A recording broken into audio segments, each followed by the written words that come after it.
Okay, we will call to order the October 9th meeting of the Somerville Bicycle Advisory Committee, starting with a roll call for today's icebreaker. Since it's Halloween this month, we'll say your name and your favorite candy. Why don't start with, I'm going to go in order. Start Ted. Yeah, hey folks, Ted Feldman, Vice Chair of the committee, Ward 5. Favorite candy, that is a tough one. Let's see, in terms of Halloween candy, probably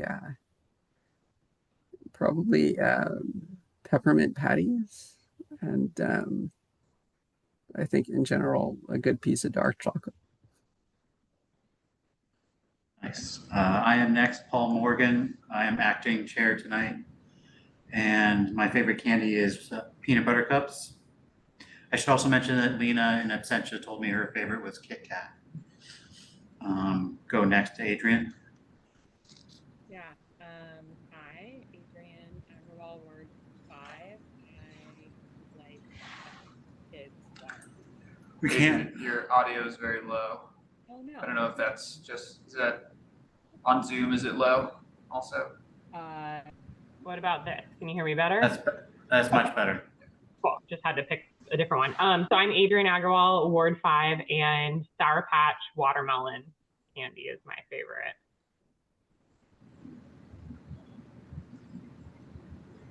Kat. Kat Benish, Ward 3, Reese's Pieces all day long, but if I come across a Charlestown chew, it is a childhood delight, though my teeth can't do that anymore.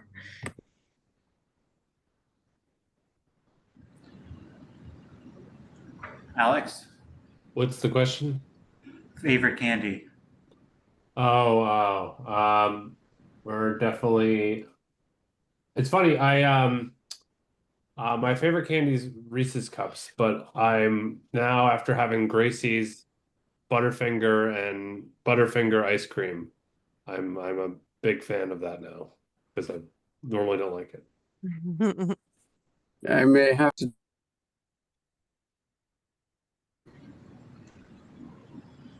I think Catherine is not here. Tom.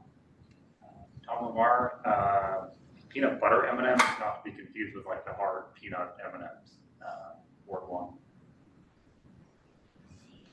Amanda.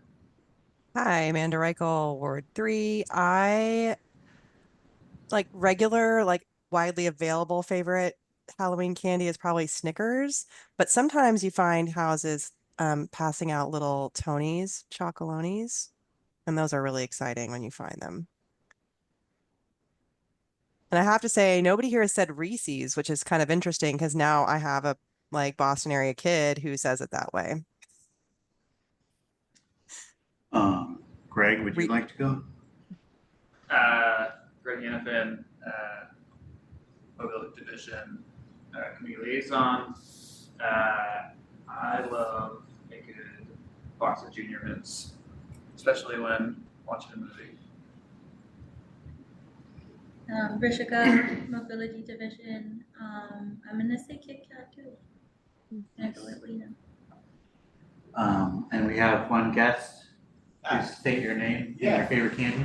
And anything else while you're here. Yeah, Strategic Planning Equity Manager. I'm helping out with a equity center kind of coaching project with the Mobility Division. So part of it is working with the division alongside all of their community engagement stuff. So I'm just here to help and to learn.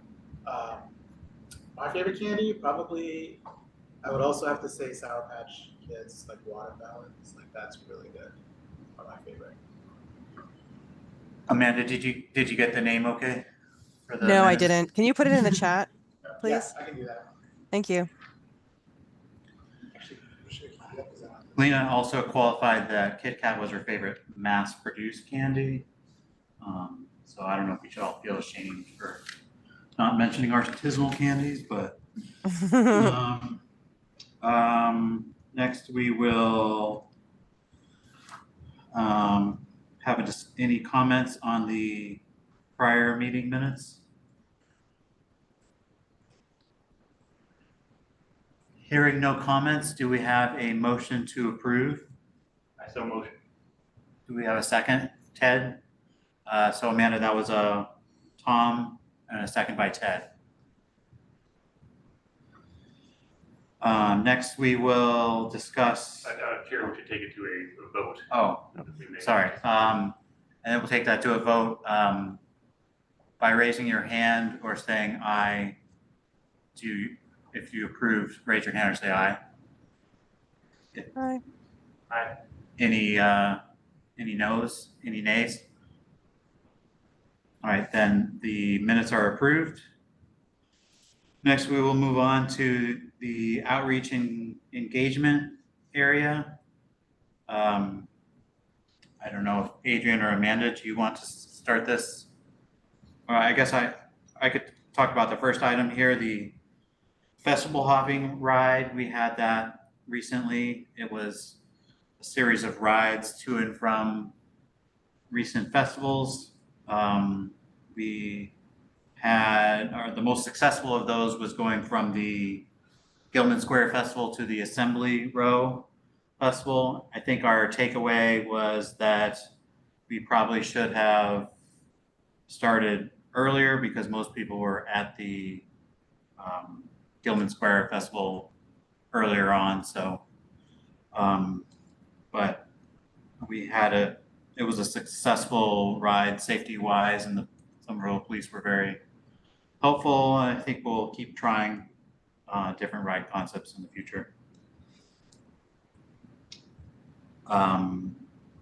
Upcoming outreach events. We decided to, well, Adrian, do you want to speak to this? Yeah, sure. I'm just pulling up my email that I sent. So, well, I guess we could keep doing past ones. Amanda and I were at the Gilman Street Fair. So Amanda, you want to give anything that you observed there?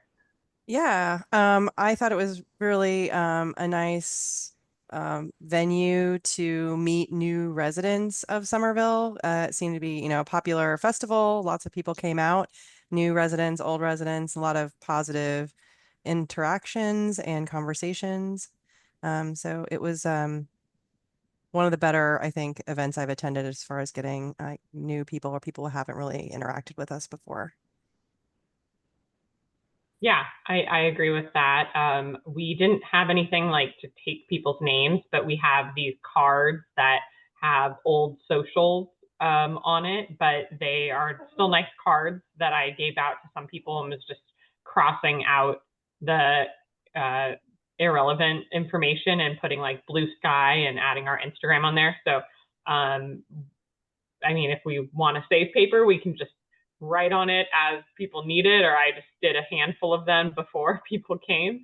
And so that was helpful. I think we did get a few followers, people that are not on this committee, so that's good. Some people interacted with it, and then was just kind of telling people that socials are getting built up. So, and then the other one was the last weekend was the Union Square Farmers Market, and we had 15 people sign up for our mailing list. I was there with Greg and Rishika, and I think that's amazing, like that people signed up and were interested in learning more. And so like we definitely probably would have gotten more people to sign up if we had it at the Gilman Street Fair. So I think we always need that. But now it's like, what do we do with these emails? Now it's like people probably want to hear from us. And I was talking up the meeting that we're having tonight. And so it would be great if we can send an email ahead of the meeting, maybe 2 weeks ahead, and say, can we, anyone want to come, like inviting these people to join. And I was sharing that maybe it would be good for us to, at the next meeting, if we're able to have the meeting at this location or at the other location as well, but maybe we just have like an easy happy hour afterwards, like a social happy hour from 8 to 9 at Portico or wherever we'd want to have it, because then it would be, kind of creating that community. So if that is something we could do, I would promote that. But anyway, I think the farmer's market was a great location. I was only there for 2 of the 4 hours, so I wonder how many more emails we would have gotten. And but the outreach committee, we can discuss like if we want to do any other tactic, but I think it went well.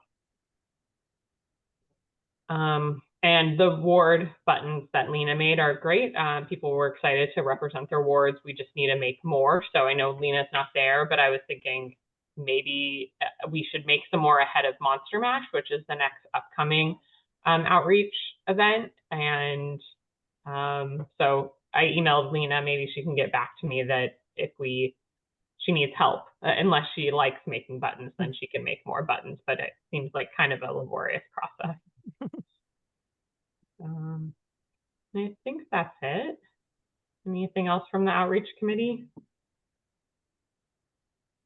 I just learned that there will be a bike ride from Boynton Yards to Davis Square put on by the Boynton Yards TMA and led by Mass Bike on October 21st. So after I get a little more information, maybe we might post that to our email list or socials, depending on what people feel is appropriate. But it would be nice to help them advertise that. I have the email, I haven't fully read it. But we are not putting that on, but we could attend it and advertise it if we want. But we could discuss that over email. Where was the ride to, Bob? David Square. From when? Boynton Yards, yeah.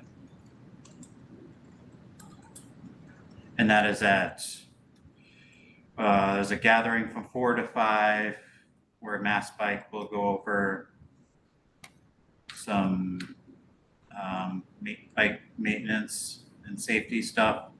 And then the ride is at 5. And it leaves from the green, which I think is over on the other side of these windows. What date is that again? That's October 21st. I think that must be a weeknight. It's a Tuesday night.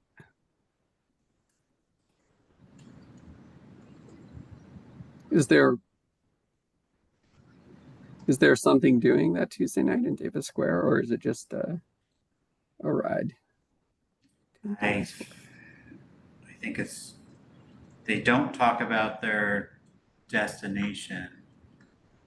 So I don't know if it just ends at Davis Square or if anything's happening after that. I will ask.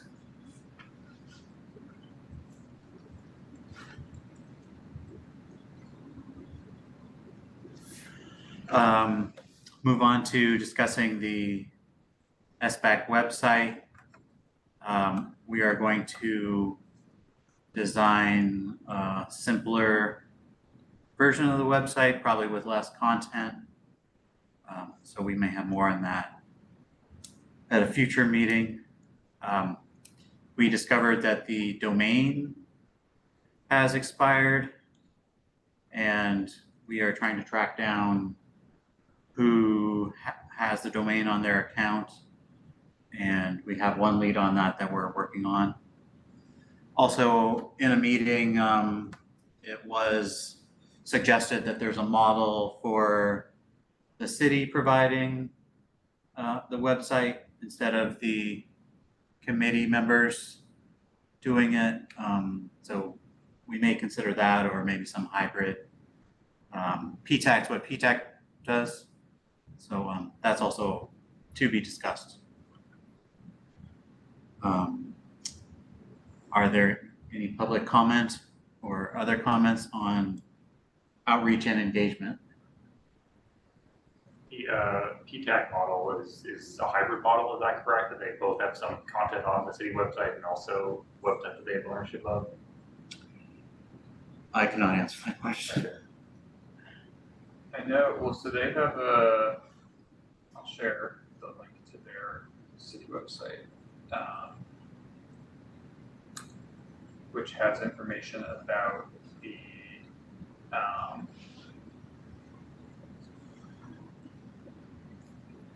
committee meetings, like linked to agenda and letters and things like that. I am not sure. In my understanding, they also maintain their own website, somervillekitac.com or something like that. So I think that might be the hybrid model, which, as I understand it, would be worth emulating, having both like very discoverable content, but also having like the flexibility to update on our own schedule versus going through the city. Yeah, they do have a newsletter linked on the city's webpage. But yeah, I think for things like promoting events and things that might change more frequently, that could be something that would be good to host on like a committee run website, because you would have more. You might have to declare a rain date the night before something where you can't get a Right. staff person to update the website. But in terms of information that is more like evergreen or static, I think that the city website could be a good place to host that kind of information. Okay, I think we will move on to if there's no other comments on outreach and engagement, we'll move on to the engineering review portion. And Greg, do you lead this portion or someone from? I can lead this, yeah. Okay. That's documents. Yeah, so I think earlier in the chat I shared links to the Somerville page overall for this project, as well as there's a few different documents on there, but there's specifically a link to an info sheet that the city shared. Tom, are you sharing? Is somebody sharing a screen? Because I don't see not yet, I'm about to. Okay.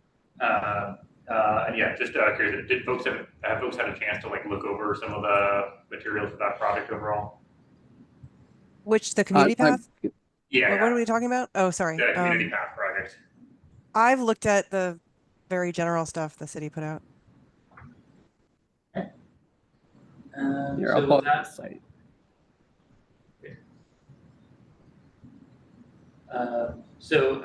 Yeah, I guess have like some initial proposals and kind of curious to hear people's reactions overall. So for structuring this, I have a Google Doc to put info into, so folks can see that. I'll try sharing my screen as well. And I was thinking we could kind of both share any reactions we have overall to some of the city ideas that shared in the info sheet, and then also flag any location-specific issues that we have, and also anything else that comes to mind overall. And I can start with some initial ideas. Also, I'll go to the info sheet for reference. So one is getting a lot of attention, I think, is potentially changing stop control. Right now, I believe all of the unsignalized intersections along the community path are two-way stop control with stop signs facing the bike path. And in the past, the committee has expressed interest in either changing those to two-way stops facing car traffic instead of the community path, or changing to a four-way stop. And for me, at least, changing either of those are very appealing, and I think a like significant improvement and better aligned with how most people experience and use the path in practice. I don't have a strong preference between a four-way stop or a two-way stop facing cars. I'd be curious to hear if other folks like do have preference there, but I think either would be a significant improvement. Any reactions to stop control overall?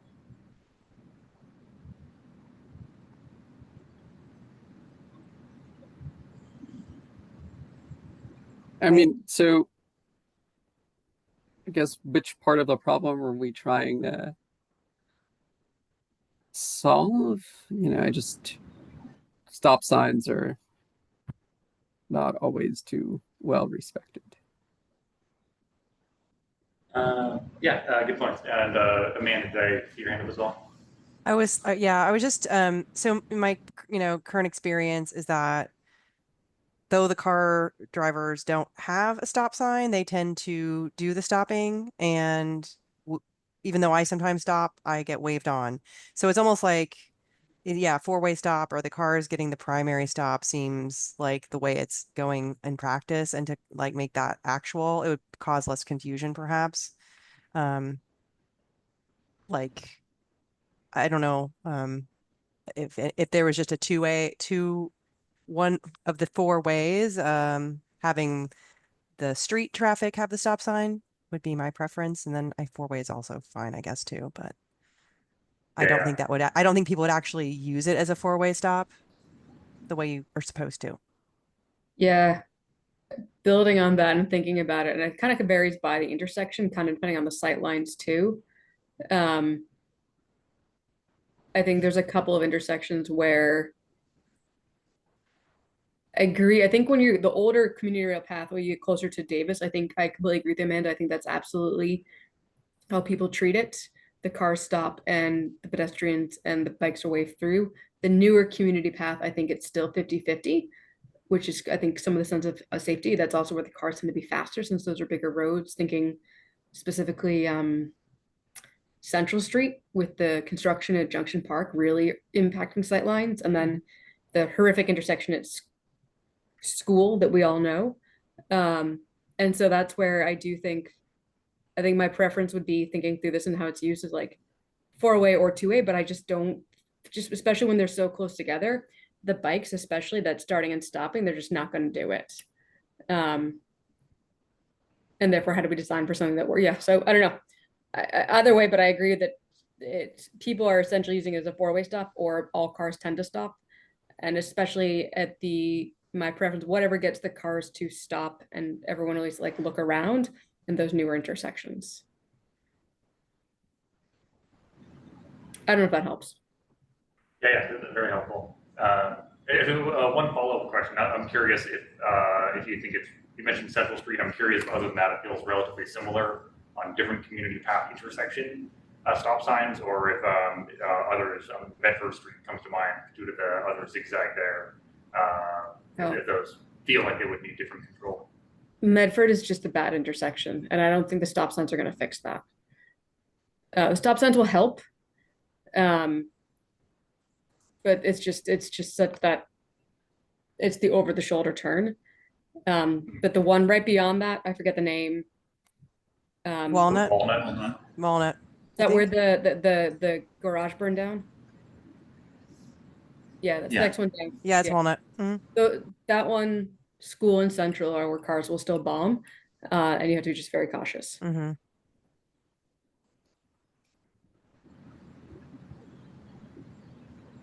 Yeah, I'm very much supportive of the idea of better aligning the formal regulation with people's expectations.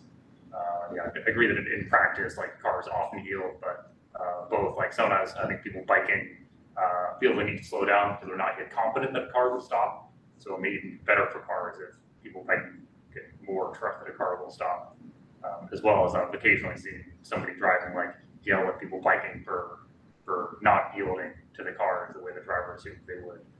So I'm all in favor of formalizing improvements. Any other reactions to stop control? And also, I know we're kind of on the first of many here, but I think this will be one of the bigger topics.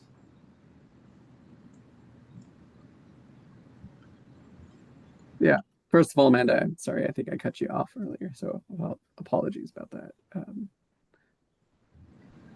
I think one of the worst ones is School Street, if we're talking about the community path. Like dealing with that intersection, I think is actually that crossing is actually the worst. Mm-hmm. With the we still just only talking about stop signs right now? Generally, yeah.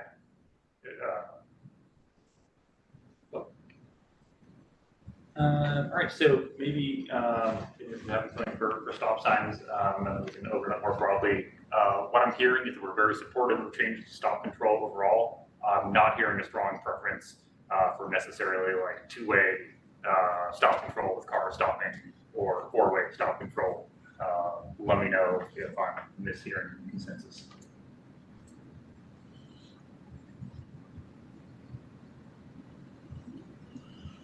Sounds about right. I mean, the cars definitely should have a stop. Okay.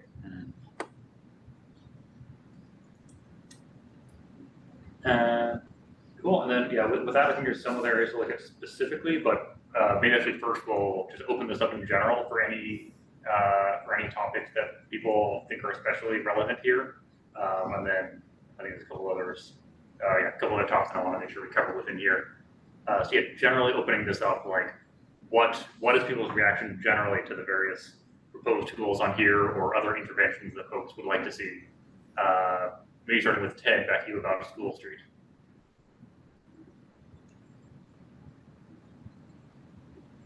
Yeah, I mean, I think I don't know that. Yeah, I don't know that raising the crosswalk or modifying that would necessarily fix it as much as realigning the actual bike crossing. I'm blanking on what other than the tight zigzag, I'm blanking on what that actual crossing looks like. I think it's just painted, if I'm not mistaken. Mm-hmm. And there's some humps before Yeah. the car gets to it. My understanding is that School Street is likely outside the scope of this specific project, but the city is very much aware. But yeah, I think very much like having our council re-emphasize the need to address School Street. Another one I think that's pretty hairy that I just refuse to use is the cross street exit onto Cross, I think. Yeah, near Tufts. And confirm that's the exit onto the streets higher up, not the like connection to the community path. Oh, okay. Okay. No, I'm asking for clarification. Oh, that's not a crossing, it's a exit. Yeah, gotcha. It has terrible sight lines. Yeah.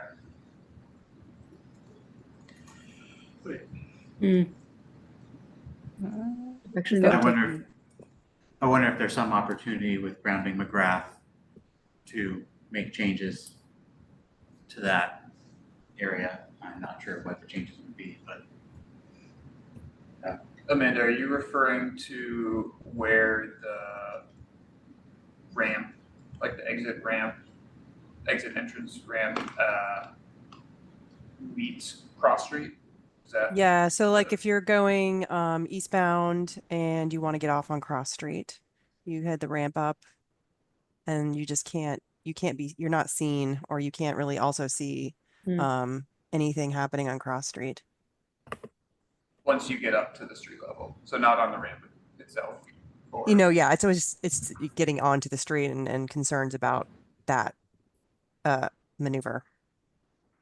So like potential conflicts with vehicles that are on Cross Street. And Yeah. That's the ramp by the bridge, right? Yeah. And I know there are somewhat of improvements coming to that as part of the Tough Street project.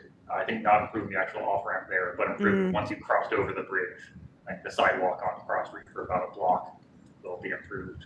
Yeah, I think I recall winding up to double as a path. Right. That'll be good. Right. Other topics folks want to flag in particular?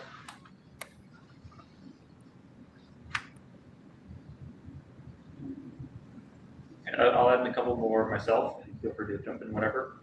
For location-specific issues, wanted to mention the East Somerville access to the Green Line station there. The pavement kind of doesn't sufficiently clarify that people biking should very much yield to pedestrians there. That's like heavy pedestrian traffic. I think the material is different. It's like concrete instead of asphalt, but also several other locations are concrete instead of asphalt just because it's like frequently overhanging or similar.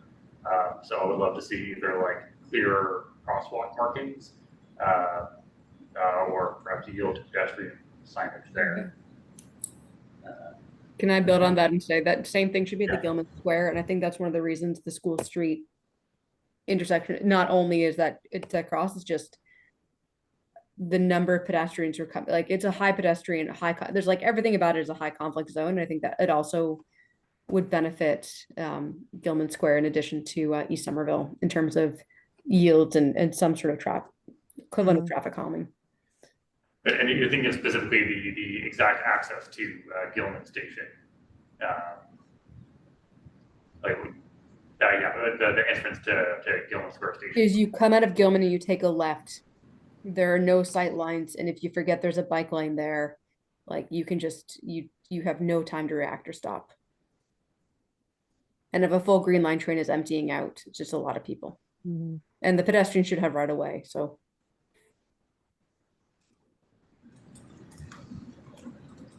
Definitely agree. Regarding the East Somerville station, I note that a lot of cyclists use the station platform to get from the commuting path to Interbelt. I was surprised by this, but one day I decided I wanted to see what was on the other side after they opened up that new entrance, and it seemed like every 30 seconds a cyclist came through. I don't know if that's a problem or not, but that's sort of an emerging activity that's happening that maybe we should just be aware of and be looking at. oh, are they riding their bike? Or they? So I was actually part of the T when we were designing that path, and we knew that was going to happen. We had a strong suspicion it was going to be the cut through. Are people riding or walking their bike on the platform? Probably leaning towards riding. Yeah, that's my guess. I was there on a day when there were not very many pedestrians on the platform. I've at least once walked a blue bike through there to park at the new blue bikes dock there because East Somerville has a real shortage of nearby docks. And like a MBTA employee tried to warn me that I couldn't bring my bike on the green line, which I was not trying to do. But he was very polite about it. Yeah, do we have a specific suggestion regarding the access to Boynton, or the access to Interbelt via there? Or kind of noting that as an increasing trend? Well, it's already been designed, so it would have been nice if they could get across without going on the platform. They have to go the entire length of the platform to get to the exit. Yeah. But I don't know if there might have been limitations that made that the only way to do it. I mean, cyclists need. Yeah. Okay. I'll say we actually tried really hard to do it a straight cut through. You can't, for a whole bunch of safety reasons, not worth getting into. It has to be where it is. Yeah. But I do think to your point of like making sure that I think there is a danger there, making sure people walk their bikes. B, signage would be great to say, like, actually, I don't know if they want to lean into that and saying you can go across there.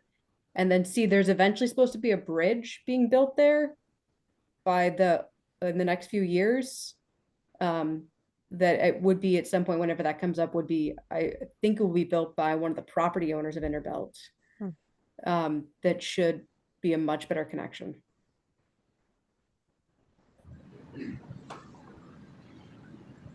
Was it that? Yeah, I would agree with the walk bike signage, and other than that, I struggle to think of anything better to do. I kind of like walk bike signage to both tell people biking is the right thing to do and also reinforce that it's normal to have your bike with you there. One other area on the subject of taking to pavement markings. I've had a bit of a pet peeve with the sensor line, the current configuration. So right now, throughout the community path and the access ramps, there's a continuous single yellow center line the whole distance. that like doesn't really change the approaches to intersections, etc. But what a number of other bike paths do is vary the center line as conditions change. Kind of similar to like a rural 2-lane road, trying to distinguish places where you can safely cross the center line from places where you can't. So changing from like solid yellow center line to dashed yellow center line, and then at least in some cases having signage calling out that it narrows in places. I used to have signage that exist, but I would love to see the center line updated to reflect that. So being like a dashed center line for most of the distance, and then approaching like intersections or curves or narrower sections, changing to a yellow center line. I don't know if you would respect that, but I would hope that would help people distinguish where you can and can't safely pass. I like it. I like that idea. Although I have to say I pass in intersections all the time. Because it's As long a as you easier, know. wider place. Yeah. I don't know if that's a bad idea, but there's more room. But the curves and stuff for sure. I think there's some unsafe passing and curves that I would like to not happen. So one area that's particularly challenging still is at School Street is not just the bike crossing, but actually School Street is the fastest way to get to Union Square. There's not really any other stop, and especially if you want to get to Boat Market, which I live across the street from. And so because of that, if you're taking a cargo bike a right on School Street, it's very difficult to make that turn.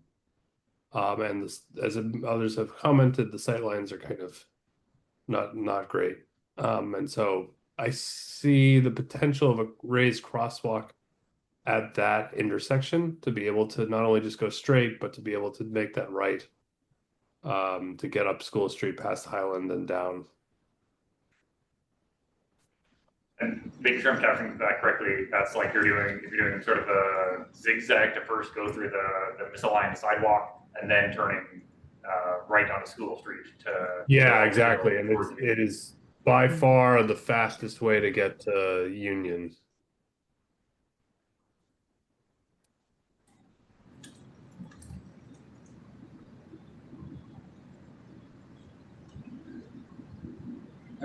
Cool. Other reactions so far? Is wayfinding part of this? I think you would put that under signage, right? I think that's sort of mentioned in the signage, does it? No, or I guess it's just showing a wayfinding sign. Yeah, this mentions signage can also provide route information to people using the exit. Yeah, the exit by East Somerville Station, I've accidentally, like the first time I was going westbound there, I accidentally exited and I didn't, because I didn't know which way the path was. Yeah. It wasn't very clear. Right. Gotcha. Yeah. That's a really good call out. And yeah, I would love like clarity through intersections like that. So I think that also reinforces the behavior of who should yield to green at intersections. Even just knowing the area, I think it's can oftentimes be difficult to triangulate where you are and where you want to go.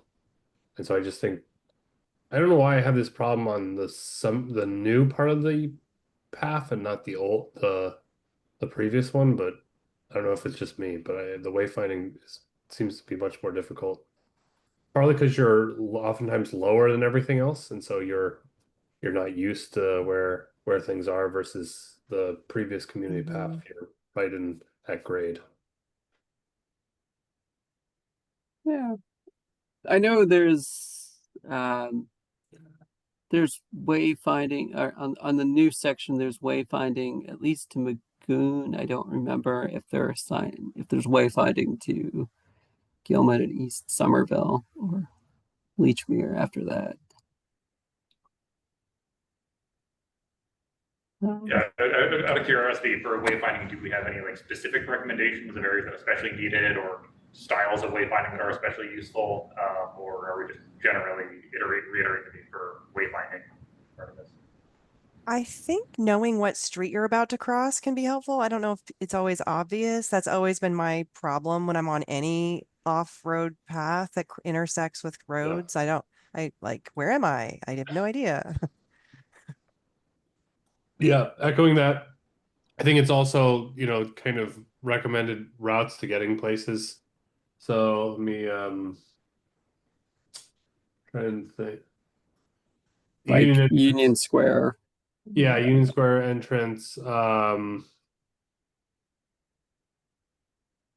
high school or city hall, maybe, if it's not.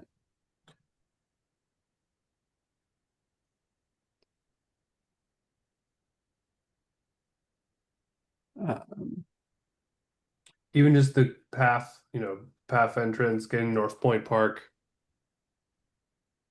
Yeah. How far?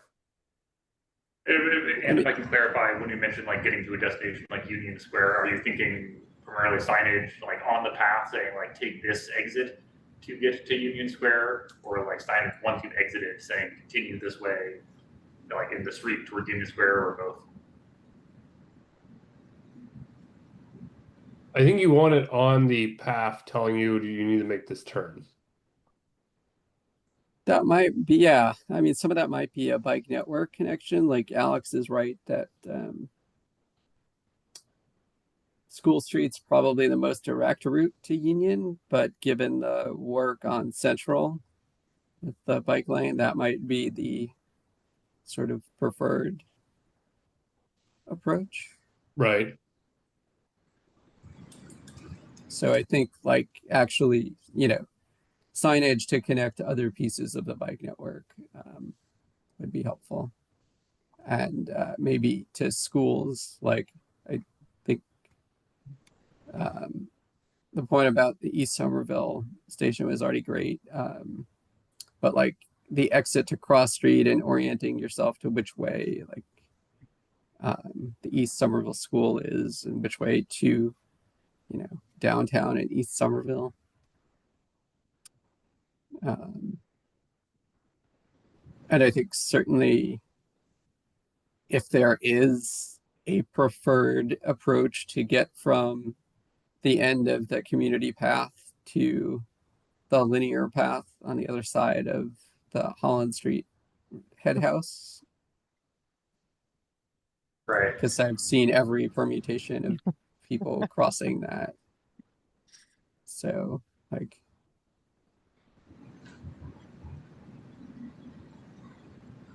I mean, the infrastructure suggests that, like, we want people kind of taking Grove to Holland Street, and avoiding the busway. But I see plenty of people taking the busway to across the intersection of the plaza in Davis. Yeah. I think there's like a limited amount of signage routing people through an on-street detour through Davis, and then also the city has kind of considered rerouting the on-street alignment temporarily to go more on neighbor ways. And longer term, it'll be a different approach once Highland is two-way with bike lanes and so on. But yeah, definitely agree. Calling it the Davis routing. A couple of others I want to get reactions to, and might also be a good time to call it, is there anything we think the city shouldn't do? Within that, I wanted to mention barriers specifically, and that with the image that was shown for some of these barriers, kind of it evokes barriers that force people biking to, in both directions to like share one narrow space, or kind of zigzag more. I very much see the intent of that, but I at least was fairly skeptical of barriers of these styles.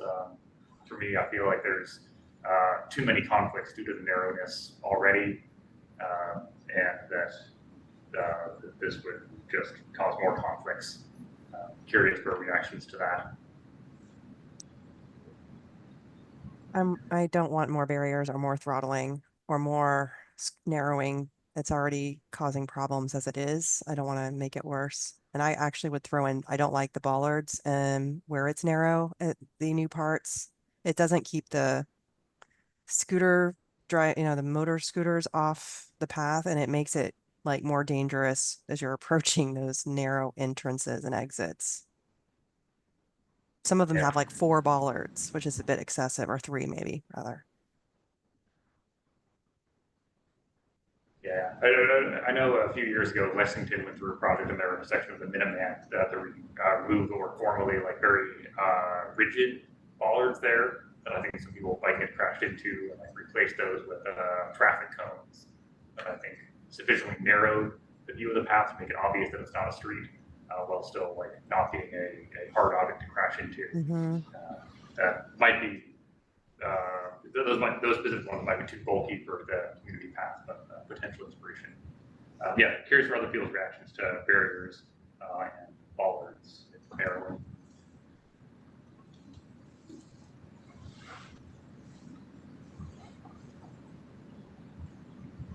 I agree with Amanda. No, no barriers. It again makes it less safe rather than more safe. I am agnostic on the barriers. Or on sorry, on the Bollards? bollards. On the bollards. I agree that there are probably too many bollards. I don't know what it would be like if we didn't have them. So don't have a strong opinion on that, but agree no barriers. Yeah, I join Amanda and Kat in agreeing that we don't need additional barriers. And I think one bollard, to keep motor vehicles off the path unless they're authorized to be there, makes sense to me, or whatever that minimum number is to be effective for that purpose, while not like precluding, authorized vehicles or emergency services that need access. That said, I agree that like, motor scooters are problematic. Like people, taking gas powered scooters like Vespas on the path. I've seen that actually at East Somerville. So I don't have a great solution to that one. I just know it's a problem. Yeah, very much agree on the motor scooters. Both they are a problem and also harder to tackle. Right. So what I'm hearing so far is that we're strongly opposed to additional barriers like the ones depicted. On bollards, I'm hearing mixed feelings. Maybe we would be interested in the city piloting removing bollards and seeing if that improves conditions without inviting motor vehicles. Just one more thing to add. There are places where there are no bollards, like on, Cedar, Cedar Willow, and it's wide open and it's nice. So I just don't know why we have narrow openings and 3 bollards on the new part.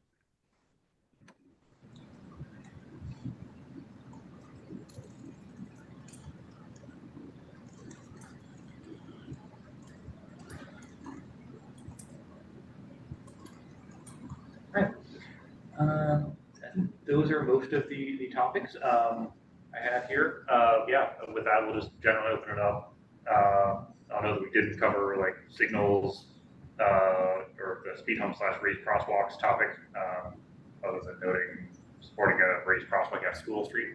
Yeah, any reactions to either of those or just anything else community pathwise for us to cover?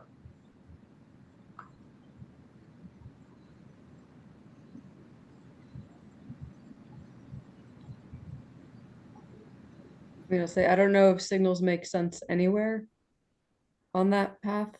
But I'd be curious to know if other people have thoughts on that. Great crosswalks are great. The two things I would also add is lighting. I was not commuting downtown this winter, but I was last winter, and I know there's I think they were supposed to fix it, so I don't know if they did, but that Amanda's saying no, they have not. There's some really dark patches there. Feels like you're in one of those like dark sky protective areas. There's invisible joggers down there. Oh my God. It's really bad at like 5 o'clock. Especially on the new section past the high school. Yeah. Yeah. Yeah, it's bad. There's at least one stretch where I think it's like 100 or 200 feet with no lights. That would help a lot. That the lighting project is under construction right now, Awesome. I think. Awesome. Cool. I've Great. seen them, I think I've seen them working on it. Yeah. Yeah, I think that they know about it, and I know they're working on it. I thought they were gonna get done last winter, but if it's this winter, great. And the second one I'll throw out there that I'm curious what everyone else thinks is having an official speed limit. I raise this just because even if we don't raise it, I think it'll be a broader topic of conversation in the city about the community path. And I filled out the survey specifically just to like help make sure. Like, I want to make it safer. My biggest concern is making sure we don't ban cargo bikes from the community path because there's nowhere else safe to bike with it. And just like, how do we make it safe for everyone? I don't think that cargo bikes have really been an issue to me. It's sort of the throttled e-bikes where that might be helpful. Right. I totally get that, Ted, and I completely agree with you. And I often think obviously I'm biased, but the people carrying the kids are often some of the most thoughtful bikers. Yeah. But I want to make sure we don't throw like the baby out with the bathwater. And this, I think we are getting into the world where we, and like this is a whole other conversation, so I don't want to derail us here. But as we get more nuanced, thinking about how motorized vehicles and electric bikes, like, is it the like we have the right laws, we're just not enforcing them, all that. So I'll quickly stand back because I know this is a very hot topic, but I'm just curious what other people think.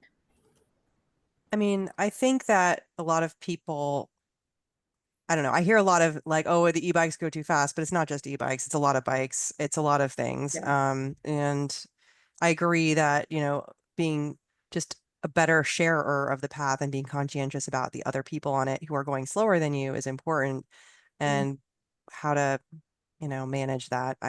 One thing I have seen, and I don't know how effective it is, it's, you know, kind of used for cars, you know, the sign that tells you how fast you're going or whatever.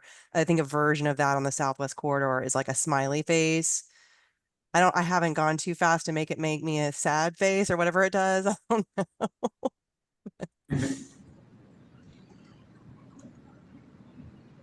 But even like 15 miles an hour is probably like a decent top speed, but you really shouldn't like blow by at like 2 inches clearance, anyone going, you know, walking going 15 miles an hour. So just, you know, people have to be, you know, aware that they're not the only one using it. And yeah, totally agree. I think there's speed limits on parts of the Minuteman. I wonder if that really is effective. But I agree with Amanda that if the path is empty, I think 15 miles is fine. I know that kind of just past the Lowell Street Bridge, before the kind of the section between Lowell and Central often gets pretty congested with e-bikes around Junction Park. Well, not just with e-bikes, but with bikes and pedestrians, particularly at rush hours. And like in that section, 15 miles an hour is probably way too fast because of just what Amanda said. Yeah. I was thinking, and I don't know if there's an example in biking, but I feel like in if you guys do downhill skiing at all, right? There's always certain portions where it's basically just like you're about to enter a high conflict zone. So just fundamentally agreeing with what Amanda is saying is how do we, if there's signage that helps encourage the education of be conscientious and share well, whatever, other than is that a share the road sign? I don't know, and I also don't know how effective it is. If we go with the smiley face method, but something just to emphasize, like, hey, it's very crowded and everyone needs to share. Any other reactions to the speed limit signage? I mean, if there's going to be a speed limit signage, maybe there should be a yield signage, yield to pedestrians. Yeah, I think also like on the Minuteman, to Paul's point, like the the yield to pedestrians and sort of defining where bikes and pedestrians should be on the path. Yeah, I mean, the keep to the right message, I think, should be reiterated maybe some more because Yeah. it's kind of not like practiced a lot. Yeah. Or the slow traffic, keep to the right, whatever that, message is. I up in Lexington, there's a lot more of that kind of signage I've seen. Yeah. Yeah. Exactly. I don't remember if it was like slower traffic or pedestrians keep to the right. I really like that reiterating the keep to the right signage. I know, like, especially at some of the GeoX access points, I think people aren't, or take a moment to realize that it's a bike path or similar. Yeah, on speed limits, I don't know, sometimes felt a little skeptical, probably under the assumption that a lot of bikes, or acoustic bikes often don't have a speedometer. But I agree that, like, I'll be supportive of like a visual feedback sign. Maybe especially somewhere like coming down the viaduct towards East Somerville. Yeah, I mean, I have a hunch that if you're one of the bikes if you're on one of the bikes we're worried about, either it has a speedometer or you have a device for measuring your speed. Like your cell phone. Yeah, right. Or your Garmin. If you're a serious roadie, you know how fast you're going with your tech, probably. I don't know if it's like universal, but my understanding is the reason for those smiley faces and frowny faces is you don't want to have an actual speed because people will try to go faster to Right. it's called like the top score, like to get the highest number possible. Mm. So I don't know if we like have to mention that, but if they were to have those things, it shouldn't have the actual. Oh, or once it gets to the limit, Interesting. it shouldn't have it. When it's below, it can have the actual number, but when it's above, it should not have the number, is my understanding.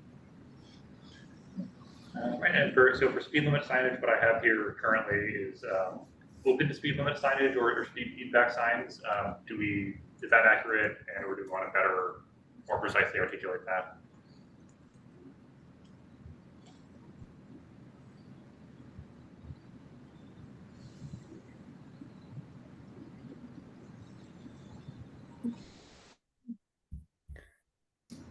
I think the one thing, and I realize that I opened this can of worms of like, and not necessarily, and again, defer to the group of like, not that we're advocating for a speed limit, but if a speed limit does come up, like, we're open to it, or maybe I like the idea of if we feel the speed feedback signs are more effective, recommend that instead.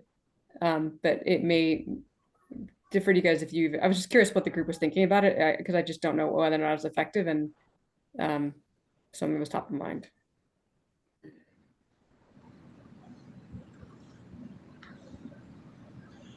I mean, the issue from Lowell to East Somerville is that it's too tight. So it's more a matter of yielding and less speed, but somewhat speed, but. I mean, you could just put up a lower speed limit there. I think it's somewhat of the issue of effectiveness is that it's really not enforceable per se.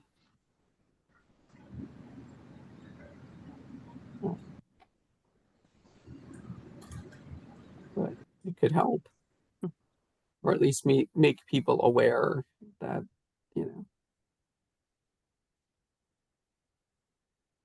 there should be differences in speed.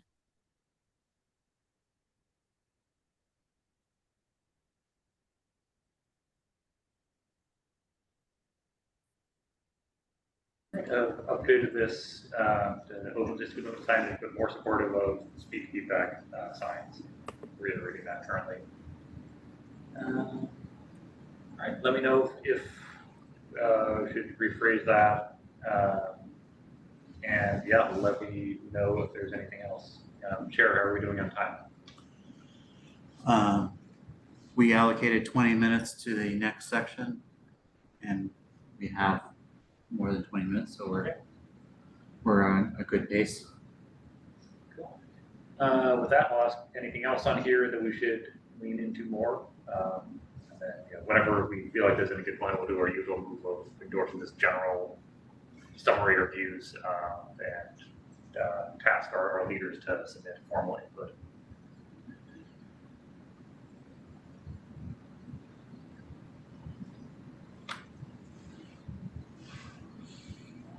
I'll go through and reiterate the things I think that Potter takes about, and let me know if you change anything. So again, on stop control, we're very supportive of changes to stop control overall. We're open to either two-way stop control or car stop or four-way stop for all users stop. On wayfinding, both here and elsewhere, very interested in wayfinding, especially on the path itself to communicate which street crossing is coming up, as well as connecting people to major destinations. On bollards and barriers, we're strongly opposed to additional barriers or narrowing. We have mixed feelings about bollards. I know rather change that to prefer to remove bollards, but we'd always be supportive of trialing removal of bollards. Signals we touched on briefly. They all know mildly skeptical, I think, has been our reaction. Didn't touch on tactile pavement. For pavement markings, we recommend a dashed center line, changing approaching intersections, etc. Location-specific issues. At school street, we're rating the need to relay the bike crossing, which the city is well aware of, and we're suggesting a raised crosswalk. I think. Good. I was going to just say, I think thinking about signals, if we're including like rapid flash beacons in there, that might be one thing to improve like School Street if cars are more aware of approaching bikes. Part of my reaction is that I would support RFBs if they were automatic. That would be skeptical of like another big button to need to push. I mean, I thought there are ways to passively trigger RFPs on paths, because I've been on paths where it's done.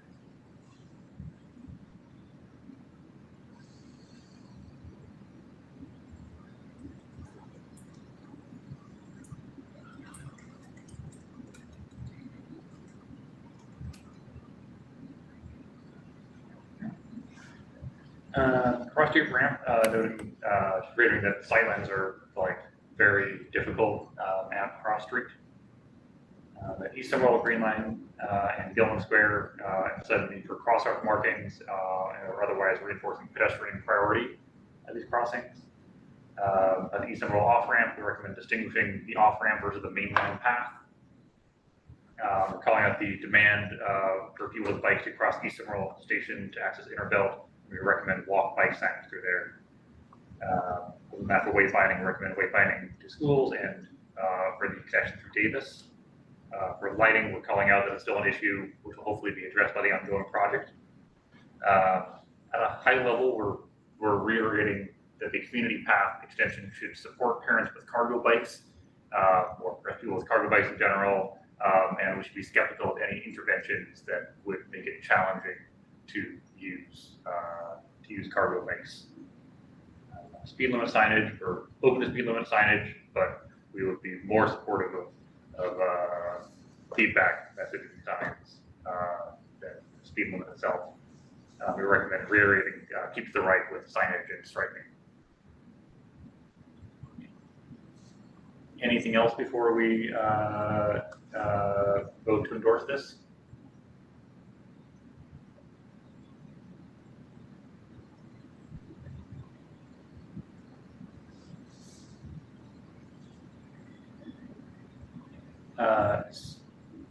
Seeing no reaction, I would make a motion that the committee endorse this feedback and submit this to the city. I'll second. Chair, could you call a vote? If all in favor of endorsing this document, raise your hand or say aye. Aye. All opposed?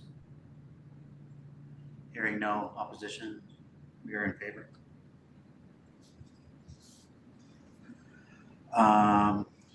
Now we will move on to the city updates. Before we move on, just see that there are a couple members of the public that have joined on Zoom. Do you want to open it up for any public comment on the last item?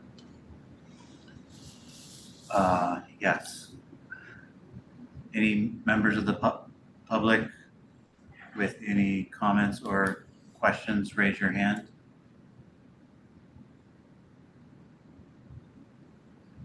I believe they can also type in the Q&A.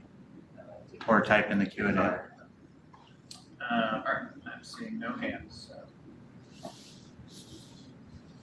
Okay, move on. then we will move on to the city updates.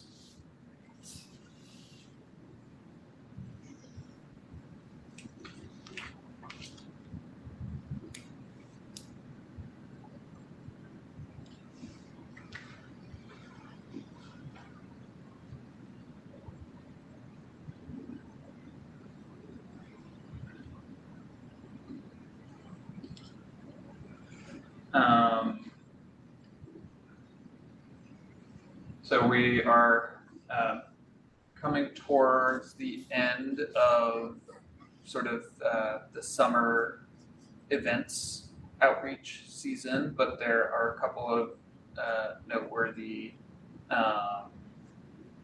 items on the event calendar. The city's fall community meetings are ongoing currently. Some have already happened. And it looks like there are a couple more that still remain coming up in the next couple of weeks. And then, as Adrian mentioned earlier in the meeting, we've got Monster Mash on October 19th. And I understand that the committee is planning to table at that event along with mobility staff. So if the committee has a plan, would be interested to hear that, but also feel free to reach out to me and Rishika separately to discuss logistics and let us know who is interested in participating in that event.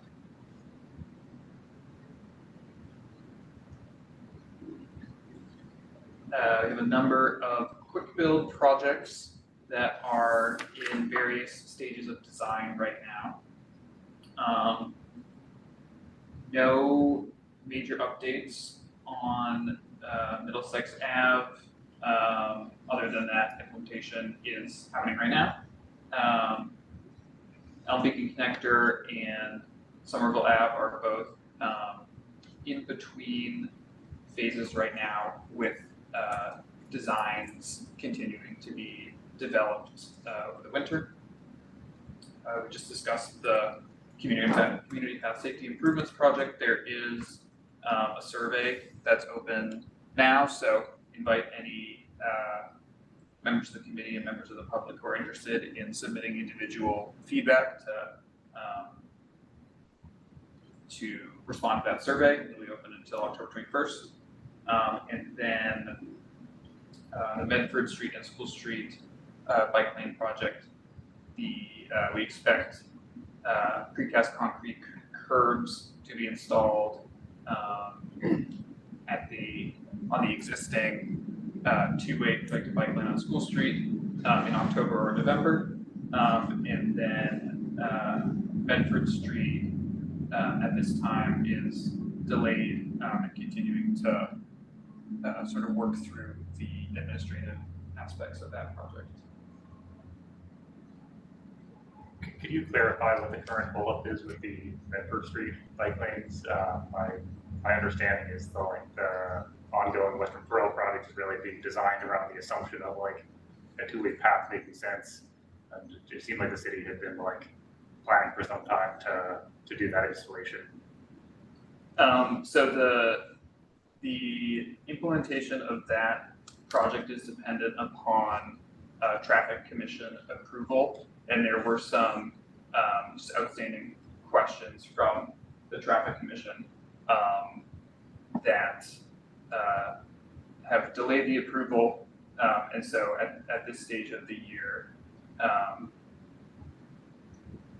that aspect of the project will need to carry over until the spring. Do we know? So they when- won't be, sorry. Yeah, go ahead, Amanda. So they won't be readdressing or reconvening on the subject until spring? The implementation of the bike lanes, that spring would be the soonest that it could be done. Okay. Has there been a request for clarification on the project from the members that voted no? So the project is not, it is not currently on an upcoming agenda, but there is continuous internal discussion.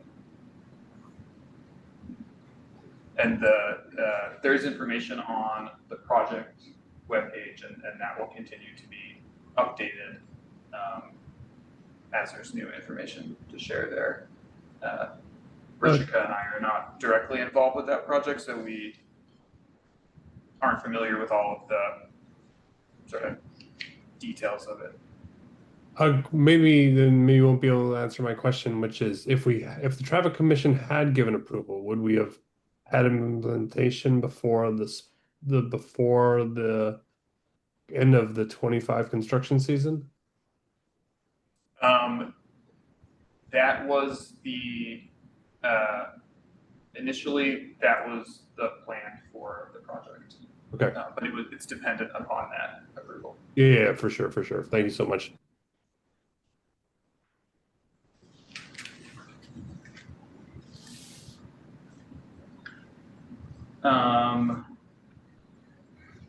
So we've got a number of complete streets projects that are in the works as well. So here are all of our projects that are currently in construction. Western Washington Street, again, getting very close to finishing the final items on that project, and expect the precast concrete curbs to be installed this month. And then excited to be able to share some updates on Tuff Street and West Broadway. Sidewalk and drainage work on Tuff Street is underway. The photo here shows some of that sidewalk work that was recently poured. And then on West Broadway, we're expecting drainage work to begin this fall.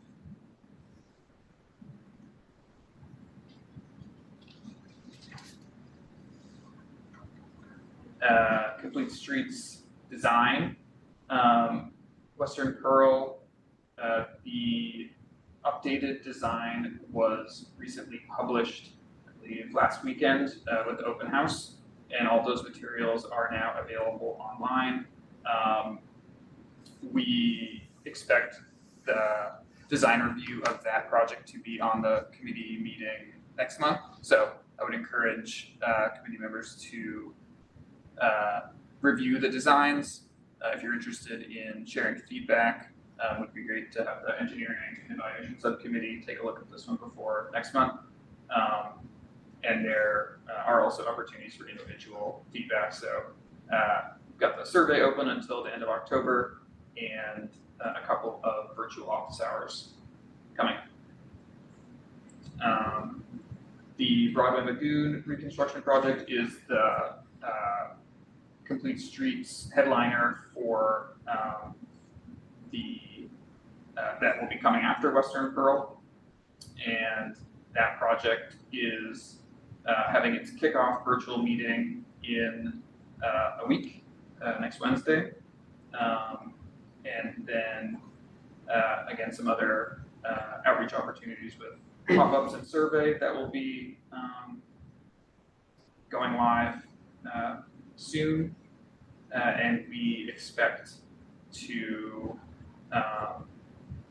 come to the committee with discussion of this project sometime in the near future. I think most likely the first discussion will be similar to how we approached Somerville Ave recently, where we won't necessarily have designs to show at this point, but interested to hear from the committee what concerns you have or priorities that you have for this project. And then on our major infrastructure projects, the notable updates here, there are a couple of state public hearings that have been scheduled. So the Mystic River Bike Head Bridge that the committee discussed a couple of months ago now has a 25% design hearing scheduled for a couple of weeks, and I believe they will be revealing the 25% design at that meeting, and then I expect there will be opportunities for public comment following that.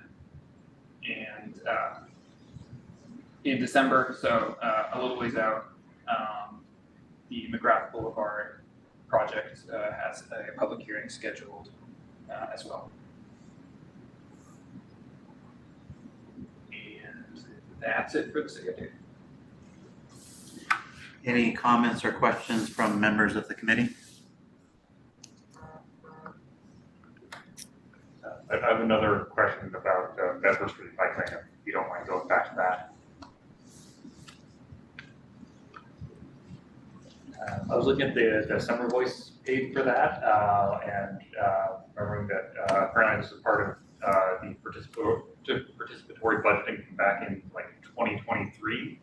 But yeah, it just feels kind of surprising that the traffic commission can delay things enough that it will be coming out on like 3 years later after participatory budgeting.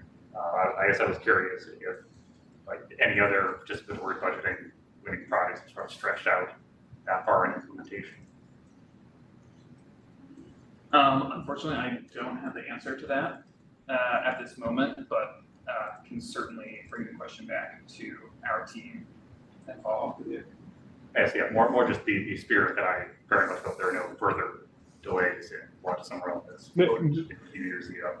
Maybe Tom, maybe this is the second traffic commission that has actually delayed bike and ped safety issues. The first one was 3 months ago in the crosswalk next to New Cafe, which was delayed.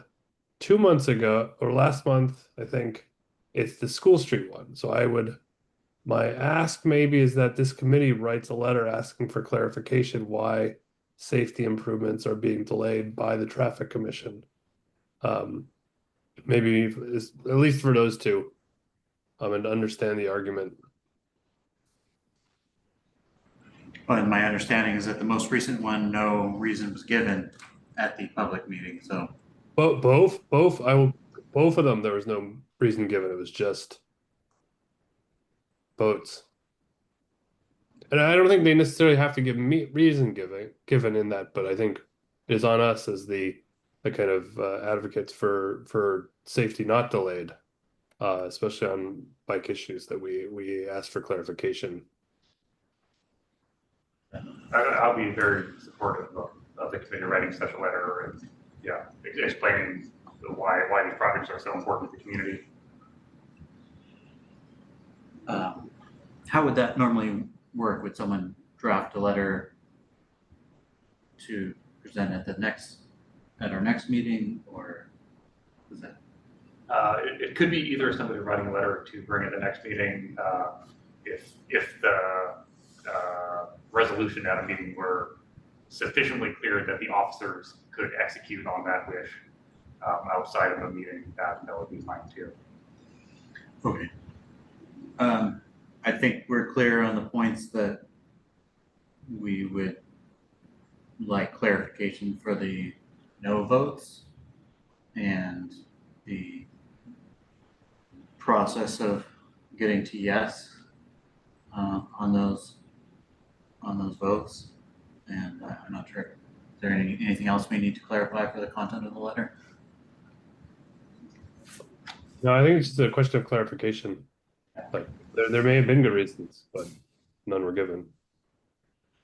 Okay, do we have to do a vote on? I would suggest that Alex make a motion to that effect. Somebody seconds. Yeah, I make a motion to write the letter to the traffic commission asking for clarification of the recent the Medford Street protected bike lane vote against. Is the scope of this letter limited to that topic, or would it also cover the other two instances that you spoke of? I was gonna try to, my suggestion is that we try to narrow it to get, as this is our very much in our wheelhouse, but if folks want to expand that, I'm very much open. And How many would- of them were bike related versus pedestrian and bike delays again? What was that, Ted? Like the most recent delay was a bike specific ask, but it sounds like the previous ones were bike and or pedestrian safety. The previous one I know of was the one at Washington Street from next to across the street from the police station. Look for a crosswalk. Okay. Okay, and with the way this worked, would Alex write the letter and present it to the officers? Okay, Yep. so, and does Alex present the motion, or? Yes, I think that makes sense. Alex, do we hear a motion from you that you will draft a letter and send it to the SBAC officers for review? Yes. And do we hear a second to that motion? Second from Ted.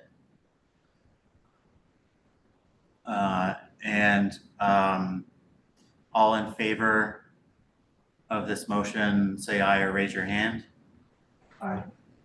Aye. All opposed? The motion passes.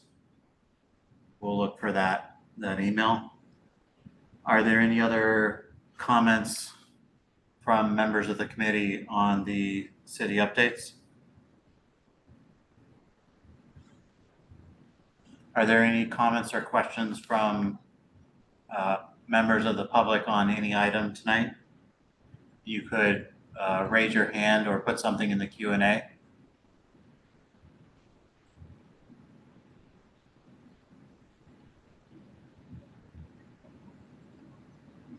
Hearing none, we need to have a motion to adjourn, or do we just adjourn? Your discretion as the chair, I believe it is appropriate to adjourn. Okay. How about a motion to adjourn? Do I hear a motion? Ted, do I hear a second? Kat? Okay, we are adjourned. Thank you. 5 minutes early, 4 minutes early. Take care, everybody. See you soon. Thanks. So. Aye.